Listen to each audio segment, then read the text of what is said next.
이번 3월 특세 첫째 날에는 집을 나갔다가 돌아온 탕자, 뭐라고요? 다 줄여서 돌탕. 그리고 집안에 있던 큰아들 탕자는 무슨 탕? 집탕. 오늘 셋째 날은 탕부 하나님에 대해서 은혜를 받으며 인생 역전의 기여를 옮겨나갈 수 있기를 바랍니다. 자, 보세요. 여러분, 둘째 아들이 아버지에게 와서 무슨 돈 얼마 달라는 것이 아니라 아버지 돌아가시면 결국 유산이 내게 오는데 유산 좀 미리 주세요. 아니, 여러분, 유산은 돌아가신 다음에 주는 것이지 어떻게 살아생전에 유산을 달라고 하는 것은, 이것은 과거에도 오늘도 용납이 안 되는 그런 일이 아닙니까? 그런데 참 이상한 것은 이 아버지는 무슨 약점을 잡혔는지 아들에게 꼼짝하지 못하고 재산을 다 아들에게 다 정말 빼앗기다시피 다 내주고 말았습니다. 이 사실을 모든 동네 사람들이 다 보지 않았겠어요? 아버지의 모든 명예가 다 완전히 추락하게 됩니다. 뿐만 아니라 그 아들을 그렇게 사랑했는데 아들로부터 사랑을 거부당하는,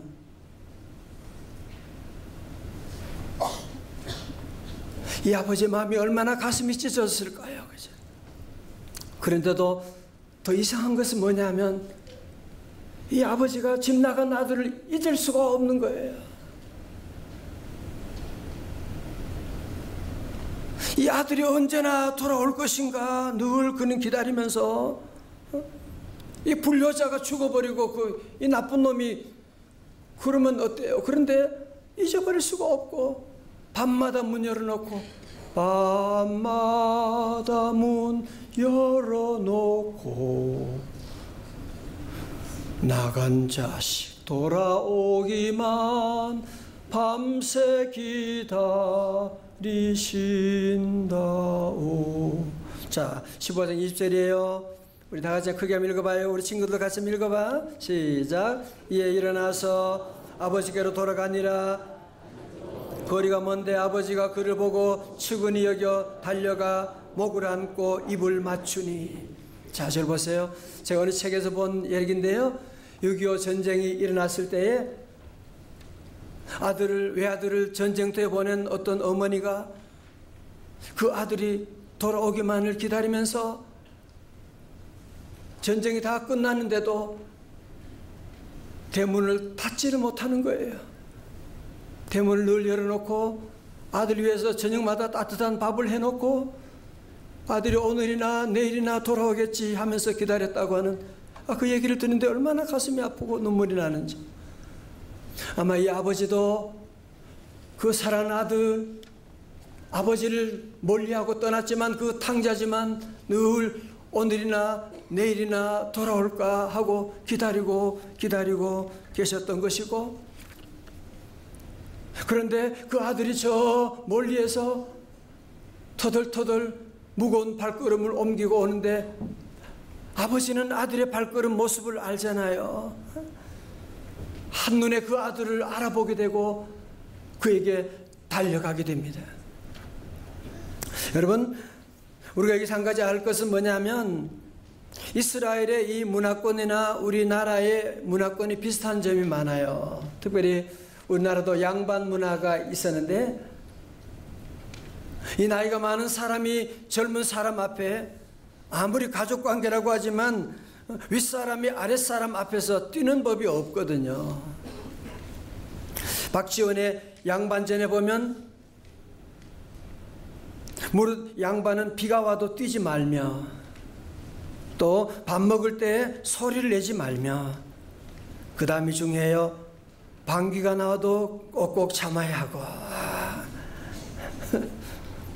그런데 이 아버지는 늙은 몸으로 이 아들을 보고 아니 기다리면 되지, 뭐 하려고 이 아버지는 이 제대로 눈도 보이지 않음에도 불구하고 왜 아들을 보자마자 뛰어가게 된 것일까요? 왜 가서 그를 안고 입을 맞추게 되고 왜 그랬을까요? 오늘 여러분, 이것이 오늘 새벽에 우리가 물어야 될 아주 중요한 질문이기도 합니다. 자, 여러분 생각해 보세요. 이 당시에 이 작은 아들 이야기 동네 모든 사람이 다 알고 있었지요. 그리고 이런 아버지의 유산을 뺏어 이런 불효자식은요, 율법에 의하면 돌로 쳐 죽여도 괜찮아요. 자, 볼까요? 신명기 21장 18절의 말씀 보세요. 설교 노트에 있죠? 보세요. 사람에게 완악하고 패역한 아들이 있어 그 아비의 말이나 그 어미의 말을 순종치 아니하고 부모가 징책하여도 듣지 아니하거든. 21절에요. 시작. 그 성읍의 모든 사람들이 그를 돌로 쳐 죽일지니 이같이 네가 너의 악을 제하라. 그리하면 온 이스라엘이 듣고 두려워하리라. 아멘. 자, 아직 앞을 보세요. 율법에 정한 바에 의하면 아버지의 말씀 듣지 않고 불순종하고 부모의 마음을 이렇게 아프게 한 자식은 동네 사람이 돌로 쳐 죽여도 당연히 죽여야 되는 것이거든. 여러분, 만약에 이 아들이 돌아올 때 동네 사람이 이 아들이 돌아오는 것을 보았다면 어떻게 해요? 아마 그 손에 돌을 들고 있었을 것입니다. 그러니까 이 늙은 아버지가 저 멀리서 돌아오는 탕자를 보고 왜 뛰어갈 수밖에 없었느냐? 왜냐하면 동네 사람이 이 아들에게 돌을 던져 죽일지 모르기 때문에, 그래서 이 아버지는 먼저 이 아들에게 뛰어가서 그 아들을 안아버리는 거예요. 그 돌 내게 던지세요. 그러면서 그 아들을 안고 입을 맞추고, 이 아들이 바로 이제는 내 아들이라고 온 모든 사람들에게 선포하였다고 하는 사실. 우리 새벽에 나온 우리 사랑하는 성도 여러분들, 우리가 주님 앞에 나갈 때 여러분이 아무리 어떤 죄를 범하고 어떤 실수를 한다고 할지라도 내가 주님 앞에 두 손 들고 나가게 되면 우리 하나님은 원수 마귀가 여러분을 건드리지 못하도록 막아주시고 한 사람 한 사람 안아주시고 위로해 주시고 우리 모두에게 자녀의 권세를 회복시켜 주실 줄로 믿습니다. 여러분, 사실 이 아들이 아버지의 이런 놀라운 사랑이 얼마나 놀랐겠어요, 그죠? 그는 기대 못했거든요. 내가 아버지한테 가면 얼마나 혼날까? 아버지는 얼마나 무섭게 나를 책망하고 심판할까? 그런 오해를 가지고 아마 집에 돌아오기 전에 몇 달이고 고민했을 거예요, 그죠? 그러면서 그는 기도하기 시작합니다. 마음에 내가 아버지 만나면 이렇게 말해야지. 18절부터 그런 얘기 나오죠. 아버지, 내가 하늘과 아버지께 죄를 지었사오니 지금부터는 아버지의 아들이라 일컬음을 감당하지 못하겠나이다. 나를 품꾼의 하나로 보소서 하리라고. 아버지라고 그렇게 나가는데, 지난주 말씀드렸죠. 큰 아들은 아버지라고 안 하는데 작은 아들은 그래도 아버지라고 하면서 아버지, 이제는 아들이라 일컬음을 감당할 수가 없습니다라고 말하려고 하는데, 그 아버지가 잔치 늦으라, 빨리 가자. 그러면서 하인들에게 이에게 가장 좋은 옷을 입히고 손에는 반지를 끼우고 발에는 신을 신기라고 말씀하고 계시는, 가장 좋은 옷은 당연히 아버지 옷일 것이고, 여기서 반지를 끼우고 신발을 신기라고 하는 것은 무슨 말이에요? 자녀의 모든 권세를 회복시켜 주어라 라고 하는 말씀.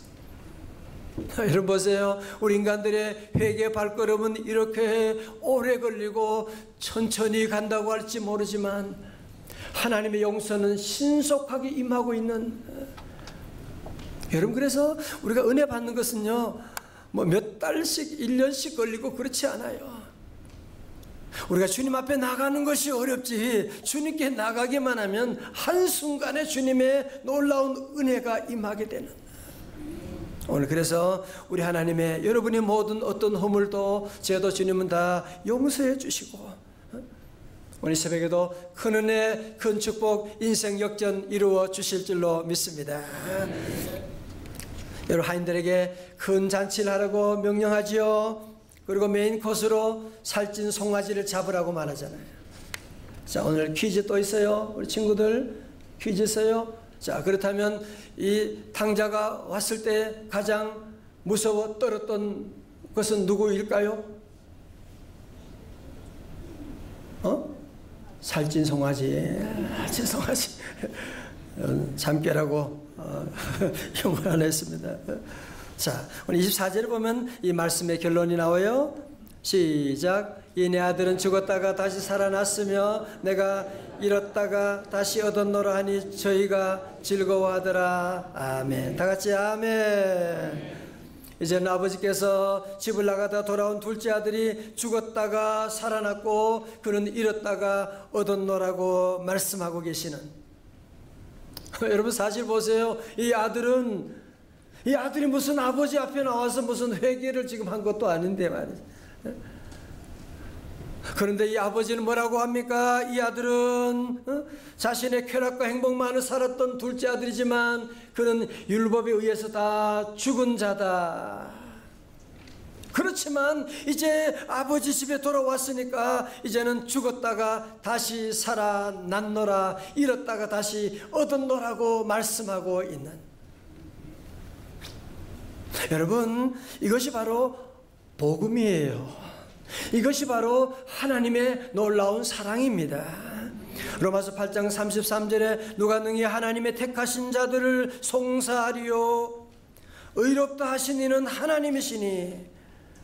오늘도 마귀는 저와 여러분들의 허물을 들고 고소하고, 집사가 그렇게 할 수 있느냐, 목사가, 장로가 여러분의 마음에 온갖 죄책감을 다 가져오고 무슨 자격으로 교회 나가냐, 기도하냐 그렇게 말할지 모르지만 우리 하나님은 오늘 저와 여러분들을 모두 주님 앞에 나온 우리를 모두를 의롭다고 선언해 주시고 그는 의로운 사람이야 not guilty라고 선언해 주시고 오늘 저와 여러분을 하나님의 자녀라고 선언해 주시고 인생 역전의 놀라운 역사가 시작된 줄로 믿습니다. 다 같이 나는 승리하리라, 강건하리라, 인생 역전하리라. 할렐루야. 우리 친구들 왜 안 하는 거야? 오늘 좋은 친구 하나도 없네. 너무너무 잘하고 있어요. 예. 오늘 여러분 제목을 보면서 의아하게 생각한 분들이 많을 거예요. 아니 탕부 하나님. 저도 그랬어요. 저도 이 제목을 보면서, 사실은 이 제목은 제가 만든 것은 아니고 팀 켈러 목사님이 쓰신 탕부 하나님의 제목을 저도 가지고 왔습니다. 저도 이 책의 처음 제목을 보면서 너무 당황스러워요. 탕부 하나님? 아니 하나님이 무슨 탕자란 말인가? 그래서 이 탕부 하나님의 제목이 뭔가 봤더니만, 영어로 봤더니만 The Prodigal God이라고 하고 있어요. 프로디갈이라는 말은 별로 많이 안 쓰는 단어인데 프로디갈 뜻이 뭔가 하고 사전을 찾아보니까 거기는 물론 방탕한 그런 뜻도 있지만 또 이 단어 뜻이 뭐냐면은 남기지 않고 함부로 써버리는 그런 뜻도 있더라고요. 함부로 다 써버리는. 그러니까 엄격하게 말하면 이 단어는 작은 아들에게도 적용되지만 또한 아버지에게도 적용된다는 거예요. 팀 켈러 목사님은 그 책에서 탕자 이야기를 전개하면서 이 아버지도 사랑을 낭비하시는 하나님, 과소비하시는 하나님이라고 하는 것입니다. 자, 오늘 여러분, 오늘 이번 집회를 통해 여러분이 어쩌면 다른 것은 잊어버려도 탕부 하나님을 꼭 기억하시길 바랍니다. 다 같이 탕부 하나님. 우리 친구들 다 같이 탕부 하나님. 탕부 하나님. 무슨 말이에요? 마치 탕자가 돈을 막 다 써버리는 것처럼, 시간을 막 함부로 써버리는 것처럼 우리 하나님 아버지도 저와 여러분을 위해서 모든 사랑을 다 써버리는, 낭비하시는, 무슨 짓을 한다고 할지라도 끝까지 참고 기다리시는 하나님. 어떤 죄를 저질렀음에도 불구하고 우리를 다 용서해 주시는 하나님. 전 이번에 누가복음 15장의 말씀을 묵상하면서 우리 아버지 하나님이 탕부 하나님이라고 하는 이 사실에 대해서 너무너무 감사하고, 정말 죄인 중에 괴수인 이 죄인이 어떻게 하나님을 아버지라고 부를 수가 있겠어요? 어떻게 나 같은 죄인이 어떻게 이 강단에 서서 하나님의 말씀을 전할 수가 있겠습니까? 날마다 죄를 짓지만 그럼에도 불구하고 탕부 하나님은 늘 저를 용서해 주시고 다시 세워주시고 다시 일으켜주시고 또 회개하면 또 용서해 주시고 또 회개하면 또 용서해 주시고 저를 붙잡아 주시고 오늘까지 인도하신 그 하나님. 오늘 여러분이, 저와 여러분 모두가 함께 여러분이 어떤 모습으로 우리가 살다가 넘어지고 실수할 때가 있다고 할지라도 탕부 하나님, 그래도 하나님은 나를 사랑하시지, 그래도 하나님은 나를 용서해 주시지. 아마 세상 사람들은 나를 욕하고 비난할지 모르지만 그래도 우리 하나님은 나를 용서해 주신다, 나를 사랑해 주신다 믿고 주님 앞에 담대히 달려나올 수 있기를 우리 주님의 이름으로 축원합니다. 여러분, 렘브란트는 특별히 17세기의 렘브란트는요, 이 그림을 그리면서 이 빛으로 설명을 하고 있어요. 자, 보면 먼저 탕자를 보게 되면 이 빛이 비추어서 남루한 옷차림에 겉옷도 걸치지 않고, 여 신발 보세요. 신발도 없고 발이 다 상처투성이 있는, 머리도 다 빠져버리게 되고 다 불쌍한 그런 몰골을 하고 들어왔습니다. 두 번째로 이 탕자를 안고 있는, 사랑한 두 손으로 그를 안고 있는, 하나는 어머니의 손이고 좀 손이 다르지요. 하나는 아버지 손이라고 그렇게 말하고 있어요.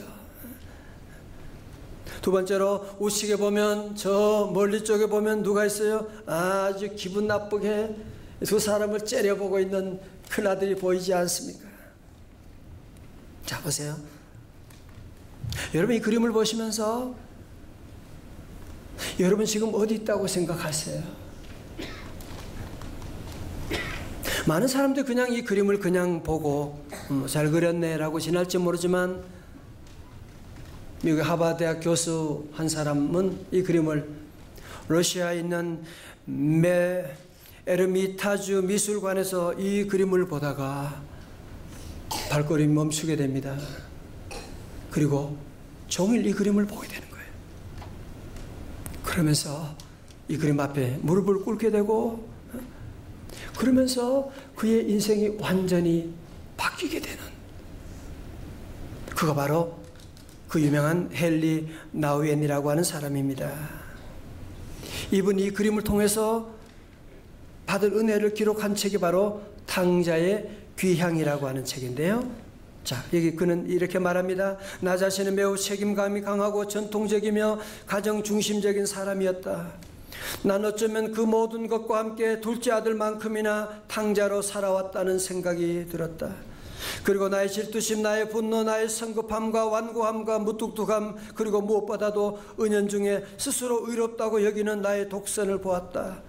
그렇게 본다면 나는 분명 큰아들이었다. 나는 아버지의 농장에서 아주 열심히 일해왔지만 집에 거하는 그 기쁨을 전혀 맛보지 못했다. 내가 누렸던 그 모든 특권들을 감사하기보다는 오히려 불평, 불만의 사람이 되어버렸다.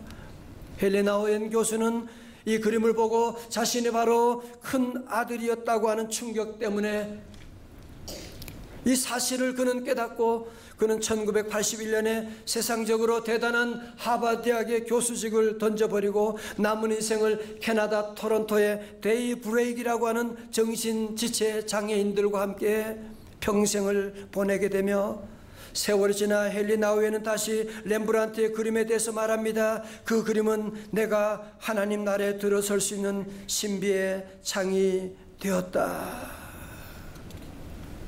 사랑하는 성도 여러분, 사랑하는 우리 명성의 가족 여러분, 우리 어린 자녀 모두 성도들,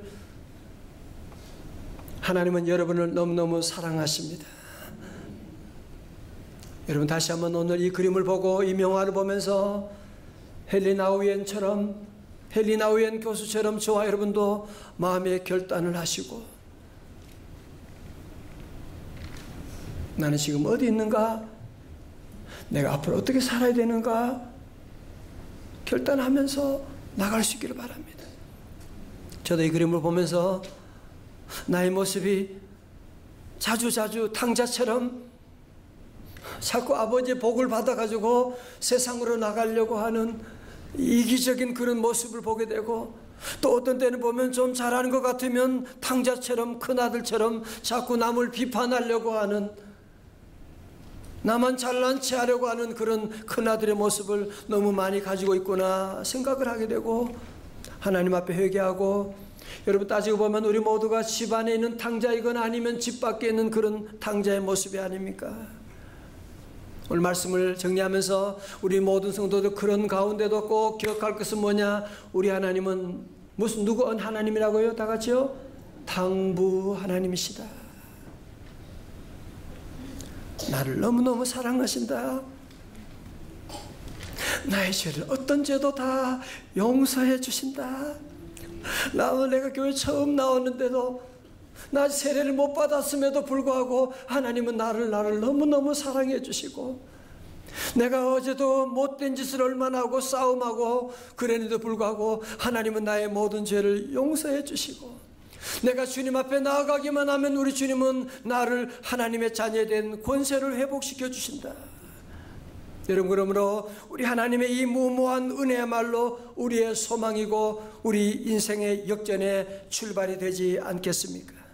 그러므로 우리 성도들이 때로는 나 자신에 대해서 실망할 때 낙심하지 말고 다시 모든 것 털고 툴툴 일어나서, 왜? 우리 아버지 하나님은 어떤 하나님이라고요? 당부 하나님이시니까. 제가 좋아하는 성경 구절이 있어요. 로마서 8장 15절입니다. 마지막으로 읽겠어요. 시작. 너희는 다시 무서워하는 종의 영을 받지 아니하고 양자의 영을 받았으므로 우리가 아빠 아버지라 부르짖느니라. 아멘. 이것은 로마서 8.15의 사건이에요. 해방절 사건입니다. 여러분이 이 말씀을 깨닫고 이 말씀을 고백하면 여러분의 인생에도 놀라운 죄에서 해방되는 역사가 일어나게 될 것입니다. 하나님은 좋으신 아빠 아버지. 다 같이 아빠 아버지. 아버지. 다 같이 주여 믿습니다. 나는 승리하리라.